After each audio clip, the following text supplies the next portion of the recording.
We'll start with introductions. Again, say who you are, what you hope to do with the position, and we'll go from there. And we'll start down at this end of the table. On my left.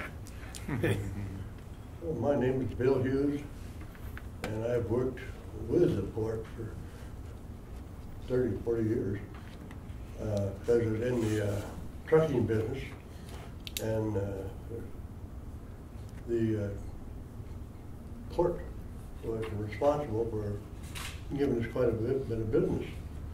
And so I got well acquainted with the port and its activities and so on. And I could go on and on. You said we only get 2 minutes. 1 minute for this portion, please. Well, I think I've had my 1 minute. Okay, we'll move on. Next. My name is Nick Andy. For the last 6 years, I've been an active member of the community, running local political campaigns. Started out running the campaign for Clark County Prosecutor Tony Golick, and then State Representative Sharon Wiley, Joe Tanner, and then last year I ran the campaign for Congress for Bob Dingathal.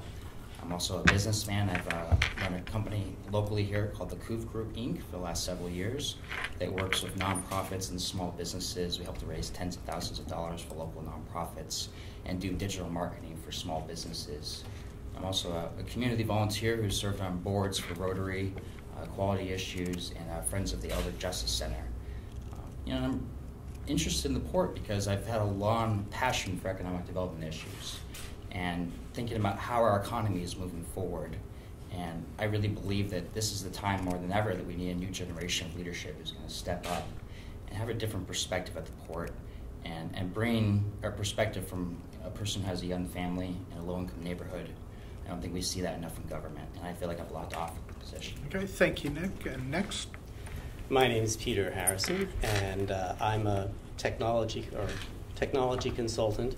I've worked in the import-export industry for Fritz Companies, which is an import-export broker and a logistics company for transportation, as well as for Orchard Supply Hardware, where I was one of the business system analysts for the operation of getting the product from the Orchard Supply warehouses to the stores. So I'm familiar with a lot of the trucking details and how things work.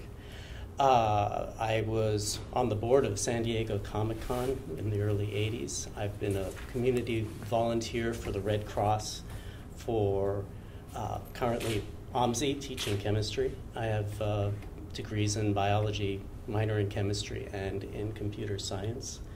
I've been a professional writer, and last year I saved a guy's life at the Marshall Center and received an award for that this year. Great, thank you. And next. My name is Lisa Ross, and I'm a certified public accountant here in Vancouver. My family and I have lived here for 12 years. I worked for an intermodal chemical transportation company that did business with the port for 5 years, so I'm familiar with transportation and economic issues. And as I looked around at the field of people running, I wanted to make sure that the 17% of Clark County's workforce that relies directly or indirectly on the port for their jobs to feed their families don't fall victim to an agenda other than a port commissioner who wants to create jobs. All right, thank you. Next. I'm Bob Durgan, fifth generation Clark County. Grew up on 13th and Harney and moved to Hazeldale in 1959. I've already sent my resume in. I spent over 30 years in the commercial industrial development, a lot with the Port of Portland versus the Port of Vancouver, although I did do the due diligence on the Alcoa site before the port bought it, and I had issues with it for the group that I was representing. I also represented Vestas. Anderson represented Vestas when they were trying to come to Portland, and I tried to get them over to the Vancouver side and the Gateway. I ran for Port Commissioner in 03, and it was because I didn't believe that we needed to stay in the lowlands, that I could see the transportation problems because I was on the other side of the stick. And I think there needs to be a greater debate about where jobs belong in Clark County. Okay, and thanks. I'm sorry, I'm going to need to cut you off just there, one thing, Bob. because it does connect to growth management. What's going on with growth management. Okay, Eric? Good morning. I'm Eric LeBrant. I been chair of the Fruit Valley Neighborhood Association for about 4 years now. We've done a lot of work with the port on a number of projects over the course of that, as far as making sure they're a good fit for Vancouver. I jumped in the race because I'm a taxpayer and I pay property taxes to the port, and it seems like there's a lot happening behind closed doors there. I feel like because we pay into that, that we have a right to know what's going on. We have a right to know what we're on the hook for, and at this particular time, we don't.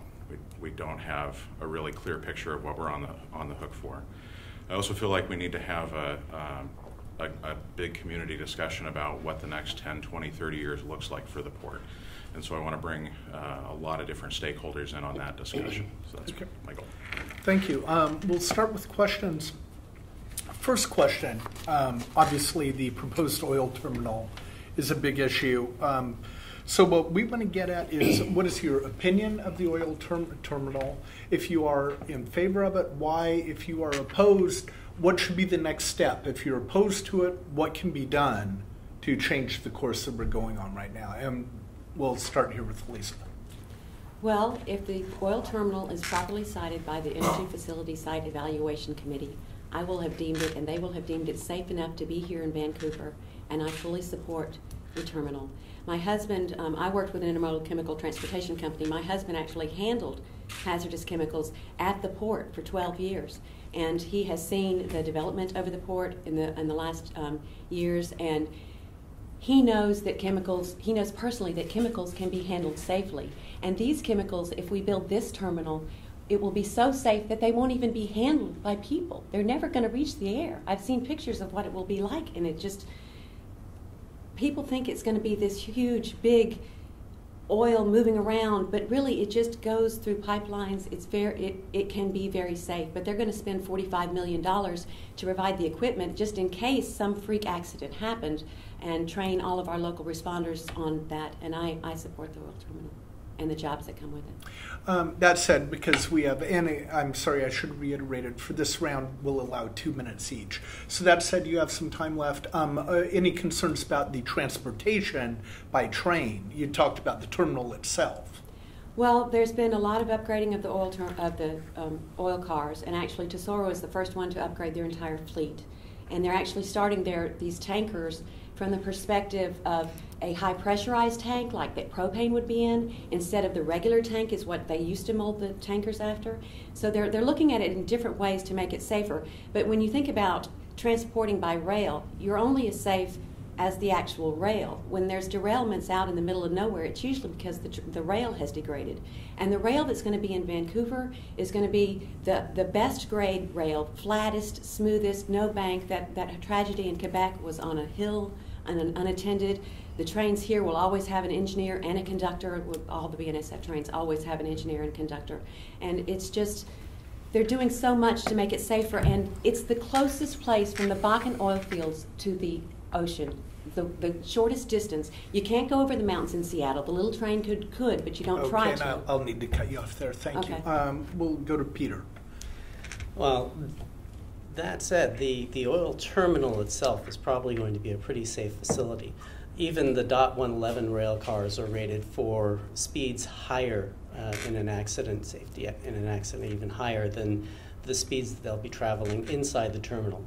The robotic connection between the rail cars and the tanker that they'll be putting the oil in are, like Lisa said, there are no hands. But we've seen a number of accidents, and all of them seem to have a different cause. And Mount Carbon, it was the rails weren't properly aligned due to poor maintenance. In Castleton, North Dakota, it was an axle on a different kind of train, a grain train, that broke and threw their cars, rail cars, into the oncoming path of an oil train. And then there was the accident in Quebec where a train was parked on a hill. All different accidents. It doesn't point to a single reason why things went wrong. It points to a system that needs to be updated. They're dealing with laws that were largely written during the early 1900s. We need to update the laws and the regulatory environment so that, like the FAA, the Department of Transportation or some other agency has the mission of making our rails the safest in the world first, and then making them the most efficient transportation system available. That's where we should go. And if we stand that line, if we enforce that as our standard, we will not only make it safer for the people in Fruit Valley and in Salmon Creek and along Vancouver Lake, because if the trains don't come here, they're going to turn left and go north through those neighborhoods. We'll also make it safe for the people in Washougal and Camas and along the line coming into Vancouver, Okay. and that's important. Thank you, Nick. And I'm firmly opposed to the oil terminal. I think it's the wrong project for this community. I think the risks to our environment, our safety, our future economic opportunities really outweigh the rewards that the terminal brings to the port. You know, we've seen the disasters across the country recently. I think a couple months ago there was 4 accidents in North America in 1 month. It's besides the safety and the fact that, you know, we have this beautiful gorge here, this beautiful river, industries like the shellfish industry in Pacific County that would be affected by any spill along the river, the billion-dollar shellfish industry there. Regional implications far bigger than Vancouver here. But for me, the biggest issue is our future economic opportunities. I look at the innovators, the people who are really going to drive our economy in the future, who are creating great products or creating new inventions. Those businesses want to be in a place that has clean air, clean water, great schools, great transportation. They don't want to be in the industrial armpit of the Northwest. And I think if we open up these kinds of projects, the largest oil terminal in North America, right down the street from here, we're going to see like-minded businesses coming to our port. And I think that we have a lot of shovel-ready land down there. We have a lot of opportunities, great education system here, low home prices, a pretty fair taxation system for this county, and we can't let those opportunities go away by bringing in this project. Ultimately, as far as the permanent jobs this thing creates, and we don't really even know the full number, I think it's more likely to be about as much permanent jobs as a new Taco Bell restaurant. It's really not that significant of an impact in our community for what we're giving away to have it. So. Yeah. Thank you, Bill. Thoughts on the proposed terminal?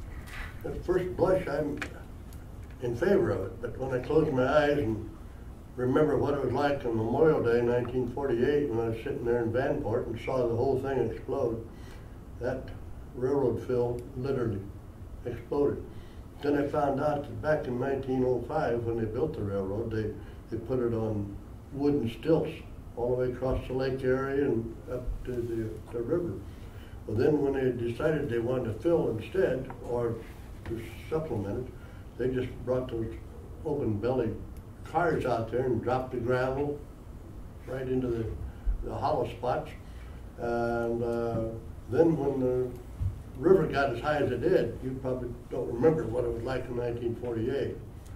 This place was underwater, as was half of downtown Vancouver and everywhere else. And so consequently, when the water got up from the lake there, and it was able to get into the hollowed out deals because all those timbers had put in rotted, and it just left a whole bunch of passages for all of that water to come through, and that's what caused the big flood in 1948.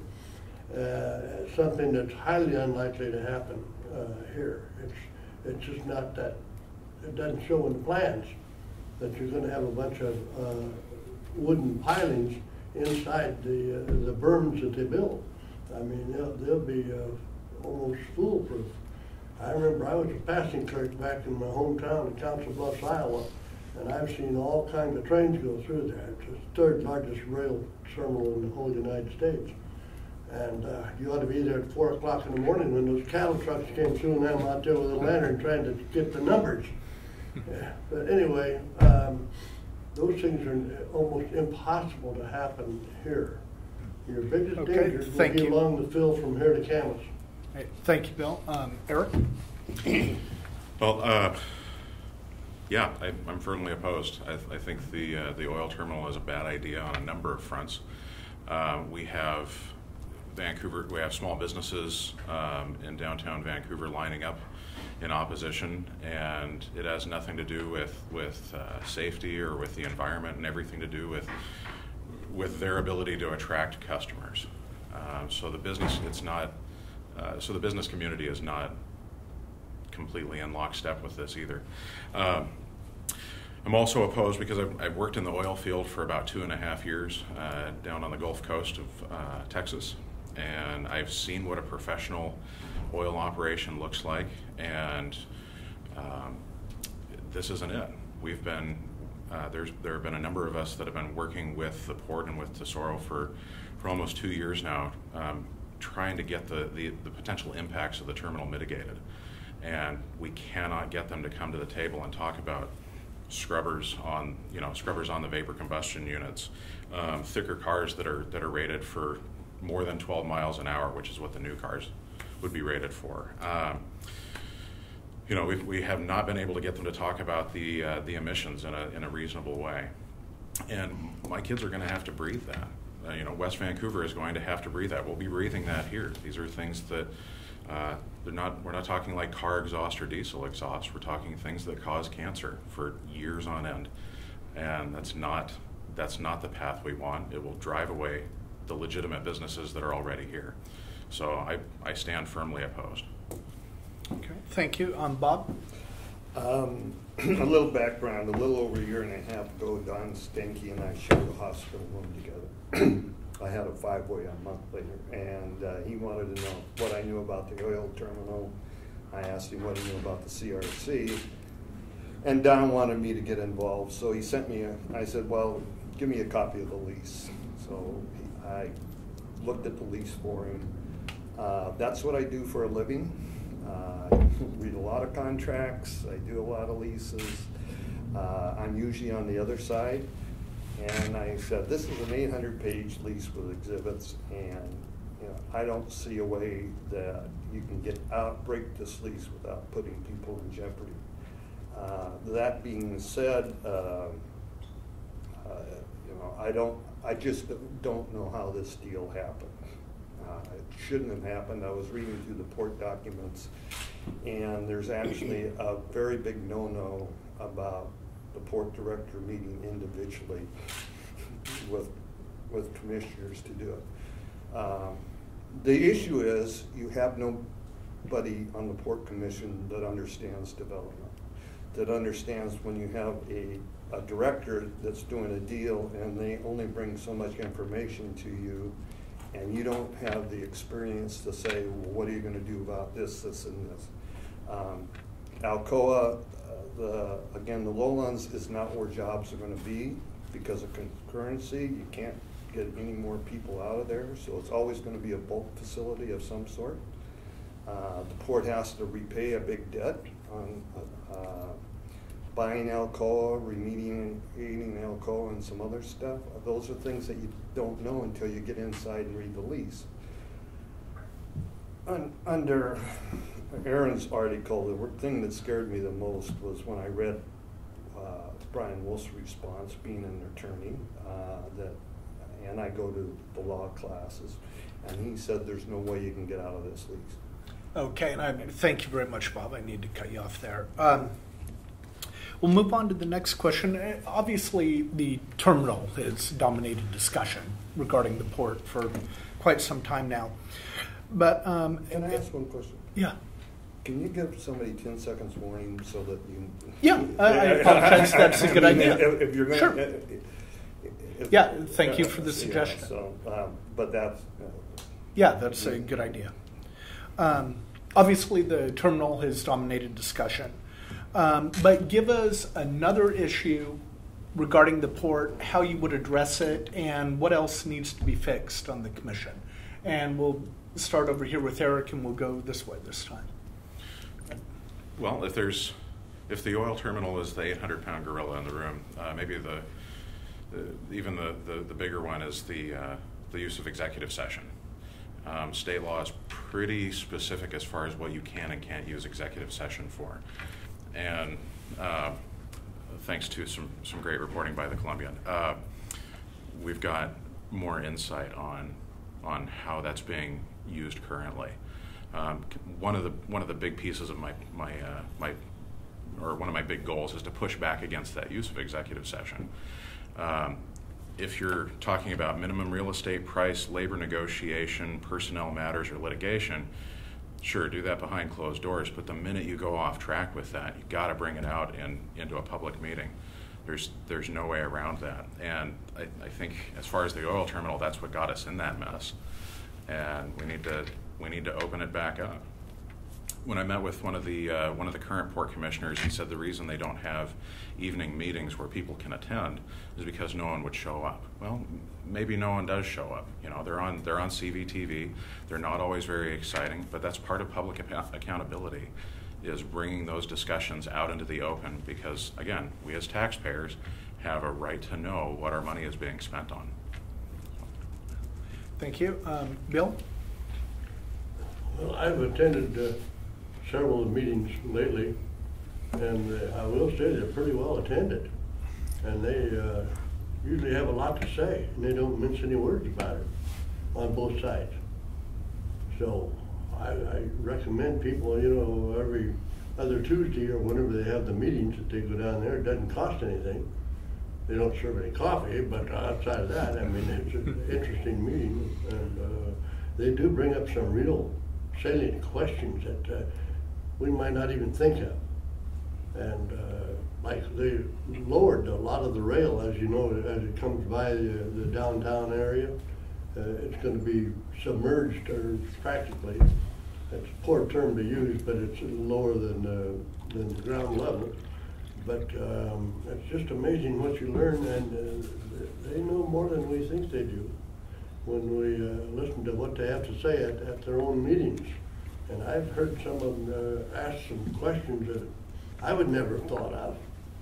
But I think that we've got to encourage more people to get to our meetings.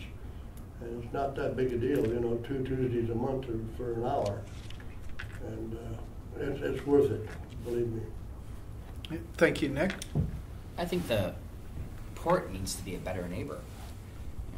That ties into transparency and accountability, not only communicating with cities and counties and businesses in the region, different economic partners, but it means that my job as port commissioner is to go out into the community, to hear from the public who I represent, and then to bring their concerns back to the port and act upon them.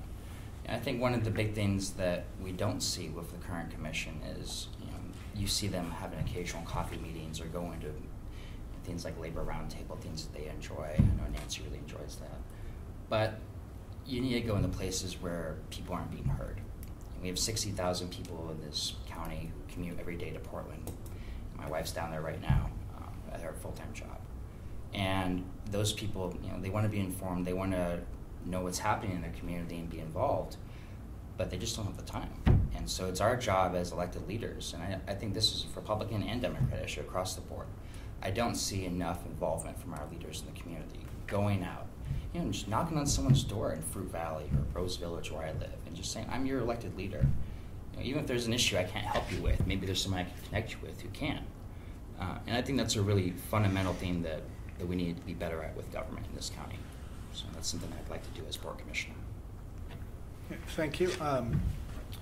Peter, other issues facing the board? Well, we've talked about openness, and I think that's an important issue. We've talked about meeting attendance, and I think that's an important issue. I've been attending most of the Port Commission meetings this year, and combined, these people have just one more meeting going to the Port Commission than I do this year. So attendance is important. But going on to the actual economic issues, we need to develop, we have a need for industrial and production-related, job-related, business-related development. The port has 600 acres available for development, and we need to look at how to leverage that. They've fallen behind in a number of ways. They have a close to 100% occupancy rate for their industrial warehouse space, which means there's no room to grow, no room for new businesses to come in. Sunlight Supply, which was going to move to Portland, decided that it would build a new facility rather than lease because they had to build it. And only just recently, they approved putting up a new, I think it's 100,000 square foot facility at the Centennial Business Center. So we need to do a better job of developing the resources we have at the port. We need to do a better job at looking at transportation issues in and out of the port. There are not really great roadway structures in and out of the port for a lot of products. And we need to address that in some manner. There's also the rail line that goes from the port up towards Battleground, and we should look at developing that. And there are lots of economic opportunities at the port, and we need to address those so that we can develop jobs and allow companies to grow. Thank you. And Lisa, what other issues facing the port? Well, I think we need to cut the port some slack in its being a good neighbor over the years. We have Vancouver Lake, thanks to the port and the dredging that they did there. Vancouver and the port has answered our nation's call whenever they have needed it. In World War I, we were building wooden ships. In World War II, they had 36,000 people employed down at the Kaiser shipyards. And right now, the nation needs us to bring this oil to the water. And so this is another way that we can answer our call. But there are many other ports. The thing about transportation and freight that is flowing, is you have to have the freight that is flowing at the time. You can't, we have wind coming in, we have steel coming in, we have oil going out, we have grain going out. I mean, you have to plan and see what's coming in the future for those things that are going to be flowing and be able to change, because that's one of the things that we have with all that land in our port and the big open spaces. We can be flexible. There was going to be potash at Terminal 5, but now there's going to be oil at Terminal 5 if it's properly sited. And I think that the renovations that they're going to do at Terminal 1, the historic Terminal 1, that is very exciting to me, and how it's going to tie in with the waterfront. And they're doing a whole grand master plan that includes transportation and accessibility. And did you know that the C-Tran does not go all the way to the port? Did you know that? The buses stop before the port. So you want to talk about transportation and bringing people in and where the jobs are. Well, the buses got to go all the way to the jobs. I mean, things like this that just don't make sense, we need to address.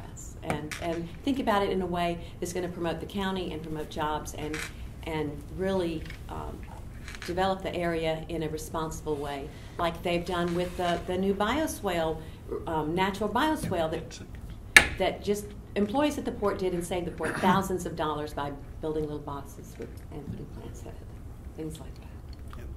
Thank you. And Bob, what other issues facing the port?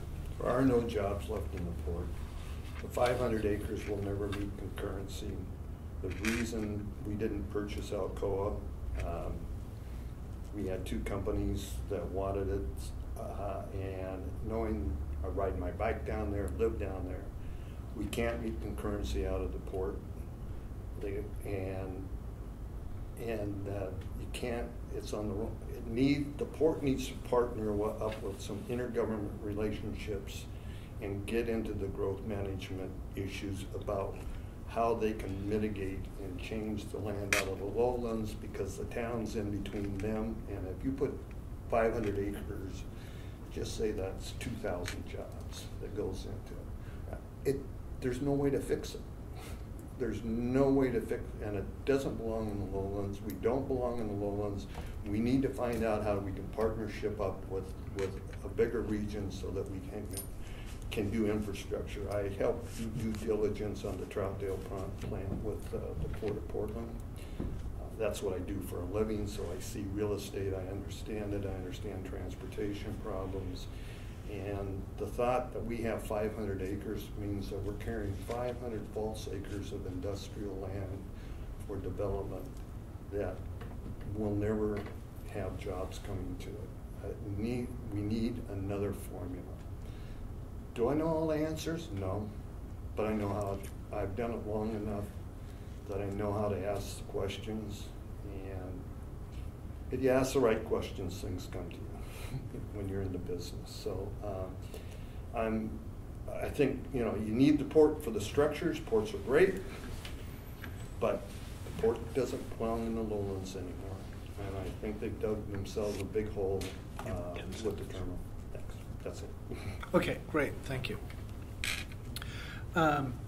Let's see, and then we'll move on for another round of questions. And I want to leave this kind of open-ended, but actually I'm going to combine two questions here. A couple of years ago, the port was involved in a big railroad project, built out $275 million. Was this a wise use of funds? Was it a good investment?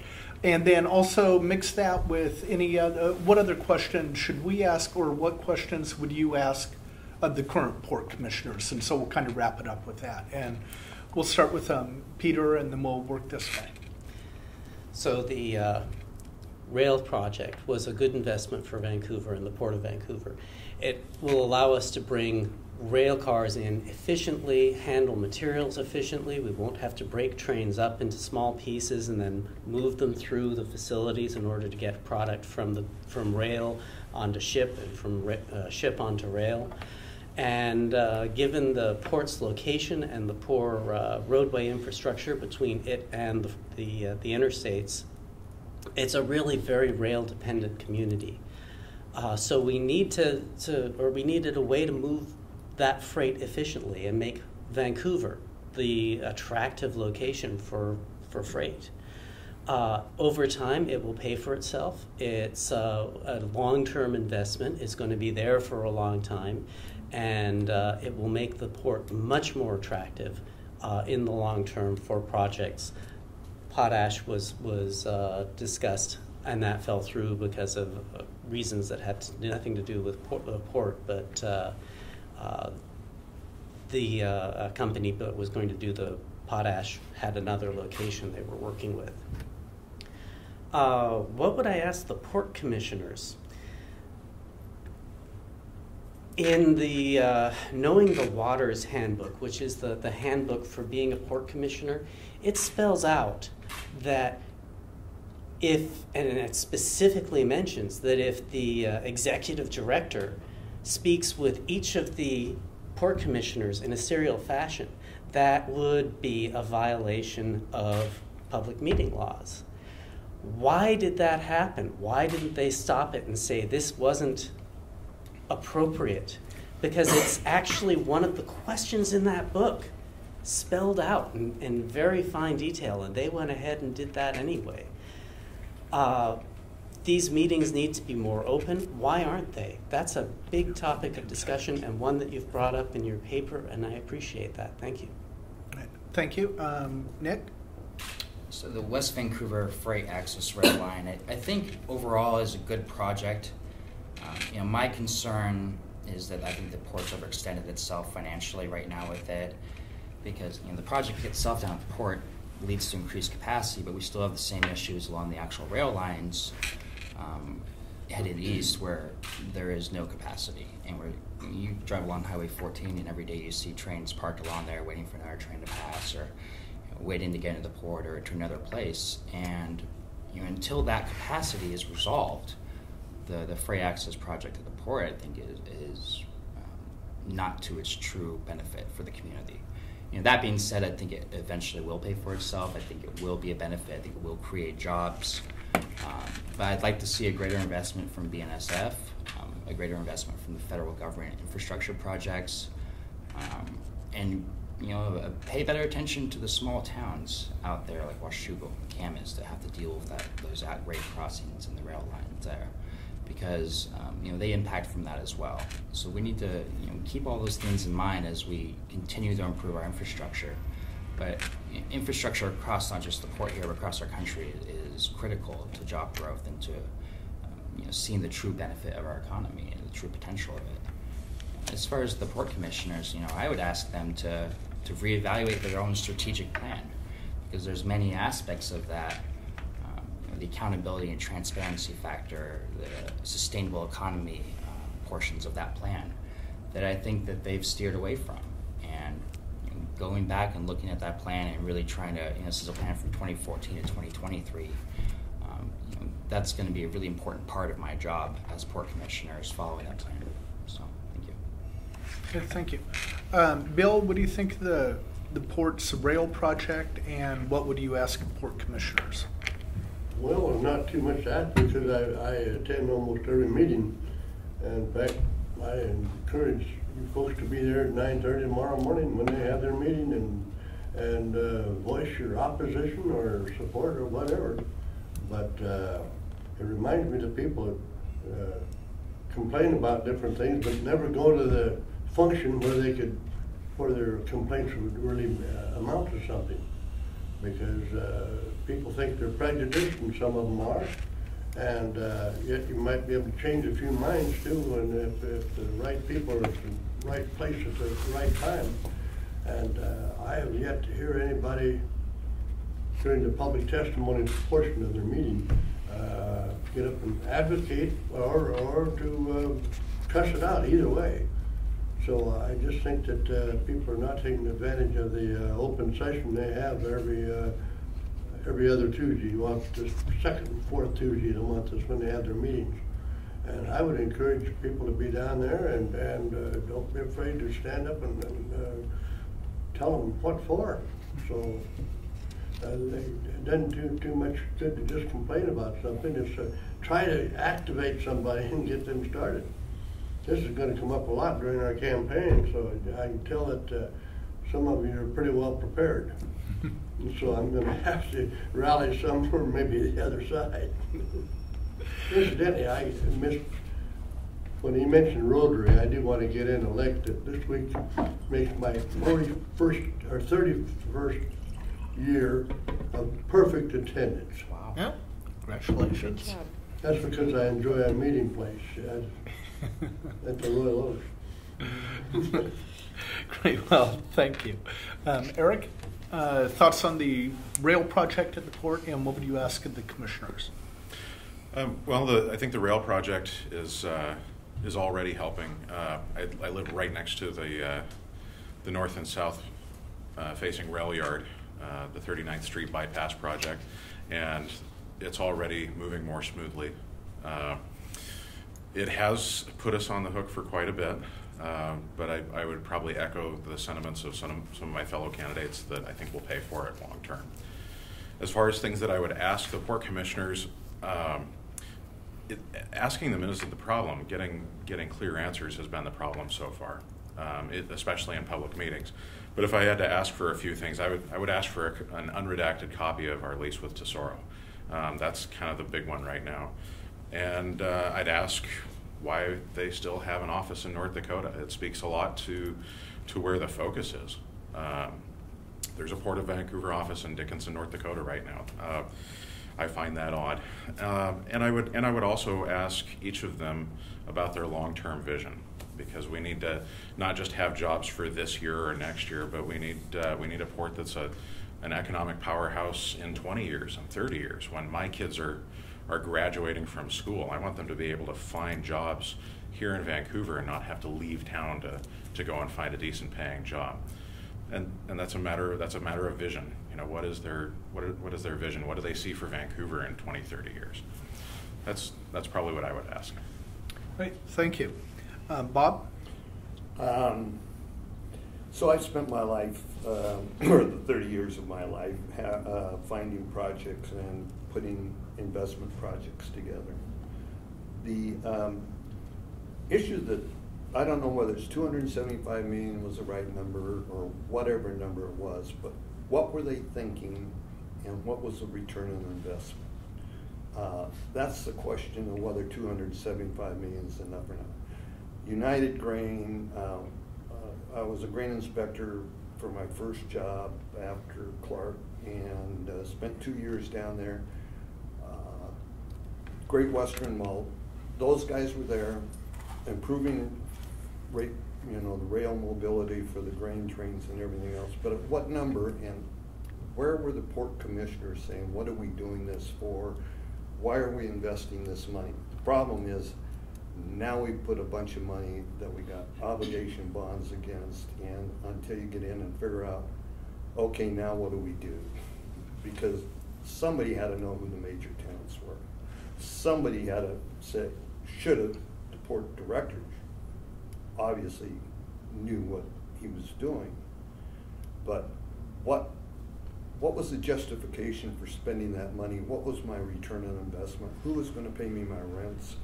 You don't do a project without asking those questions. So whether 275 million was the right number or 150 million was the right number, there's some sleuthing that needs to be done about why. The problem is, being in the construction business, once you poured the concrete, even though you've made a mistake, you just keep going, because when it happens, it happens. So it's having that experience to know, okay, what are we going to do, and how do we pay for this, and asking the tough questions from the director about how they got there. Okay, thank you. And Lisa? Well, I actually have met with most of the commissioners on a one-on-one basis, which in the port manual, it doesn't say you can't do that. It says that you should be very careful when you're meeting with one person and probably get legal advice. And so that manual does say, you better tread lightly. But on the way at West Vancouver Freight Access, I asked Nancy what her legacy, what besides being the first woman on the Port Commission would be. And she said that when they redid the rail, the West Mobility Freight Act, which is still going on, but where they had to move the grain train, take off half the grain train, move it over, stop the cars, the traffic impact of that is what she was most proud of.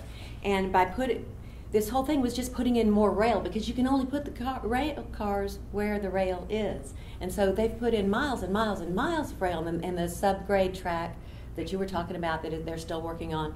And yes, I think it's an investment, but as you were saying, a lot of times mandates come down in contracts and from the legislature, and you're required to spend 25% of this on maintenance and development, and you're required to spend, and every year you have to spend that much. I think it's why they keep replanting the bushes in front of the schools. But what I'm saying there is that sometimes public funds, and this is something that we really need to work on from the top down, public funds, it becomes a snowball and it has to be spent, and contracts get signed, and some people, all their job is to get contracts signed with the government so that their business will snowball. And if you're in the business of government, your growing government is your business. And the good thing about being a port commissioner is you're not in the business of government. You're quasi-government, but you're in the business of creating jobs. And I want someone as a port commissioner who believes that there can be jobs.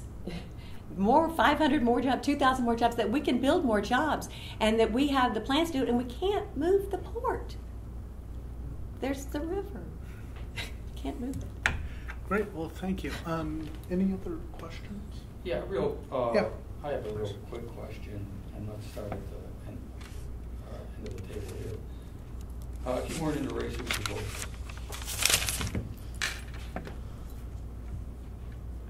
That's why I'm running. No, but you got to give my name.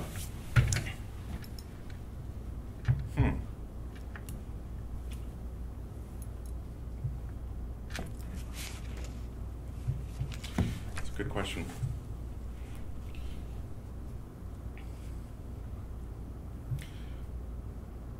I'd probably have to say Peter Harrison. Well, I got in late because Nancy got out, but you know, I like all four.